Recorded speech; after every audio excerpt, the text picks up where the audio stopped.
के इंसाफ की गवर्नमेंट जाते जाते तेल की कीमतों के ऊपर सब्सिडी देकर गई थी और अब उस सब्सिडी को खत्म कर दिया गया। न सिर्फ खत्म कर दिया गया बल्कि अब उसके ऊपर टैक्स भी लगाया जा रहा है। दूसरी तरफ जो एक और जाहिर है कि हैरानकुन खबर नहीं है कि जून के जो आदाद शुमार आए हैं महंगाई के, उसमें भी होशरुबा इजाफा हुआ। 21.3% महंगाई की शरह रही है। तो शहबाज, ये जो आदाद शुमार है एक तो हैरानकुन नहीं है, क्योंकि जब आप तेल की में 33 दिनों के अंदर 98 रुपए फी लीटर इजाफा करेंगे, महंगाई का तूफान तो आना ही आना है। अब सवाल इसके अंदर यह है कि ये तो जो फाइनेंशियल ईयर है पिछला, वो तो क्लोज हो गया। आज नए फाइनेंशियल ईयर का पहला साल है।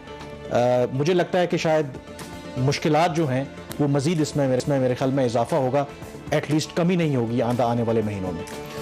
देखिए, माली साल 2022-23 का बिल्कुल आगाज़ आज हो गया है और 3 से 4 माह अभी कम अज़ कम इसी तरह के हालात रहेंगे।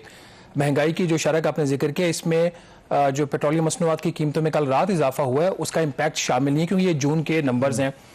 जब 2021-22 का माली साल का आगाज़ हुआ था तो शौकत तरीन साहब एक बहुत जोशीले वज़ीर ख़जाना थे। उस वक्त पाकिस्तान की तकदीर बदलना चाहते थे। पाकिस्तान के लिए 6% ग्रोथ का उनका हदफ था और IMF को वो एक सबक सिखाना चाहते थे कि बेहतरीन मुज़ाकरात कैसे किए जाते हैं। जून 2021 में ही उन्होंने IMF के साथ मुज़ाकरात का एक राउंड किया, नाकाम हुआ। अक्टूबर में दोबारा IMF से मुज़ाकरात किए, फिर जाके नवंबर में कुछ शराइत मानी और जनवरी फरवरी में उसको इम्प्लीमेंट किया। और जब माली साल 2021-22 का कल इख्तिताम हुआ तो ये वो साल था जिसमें पाकिस्तान बड़ी मुश्किल से दिवालिया होने से बचा है। जो हालात पैदा करके गई थी PTI की हुकूमत, वो याद रखा जाएगा कि 21-22 के माली साल के दौरान पाकिस्तान के दिवालिया होने के खतरा था, वो बहुत ज़्यादा बढ़ गया था।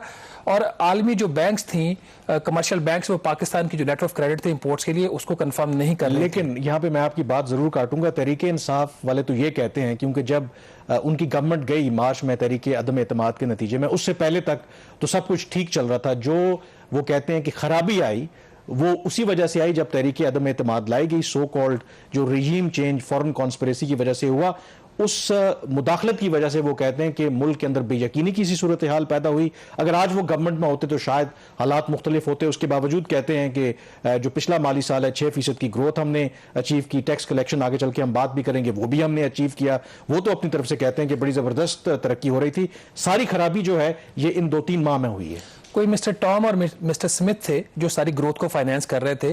पाकिस्तान की अपनी हुकूमत की ये कोई इन्वेस्टमेंट लेड पॉलिसीज नहीं थी जिसकी वजह से इकोनॉमिक ग्रोथ हो रही थी।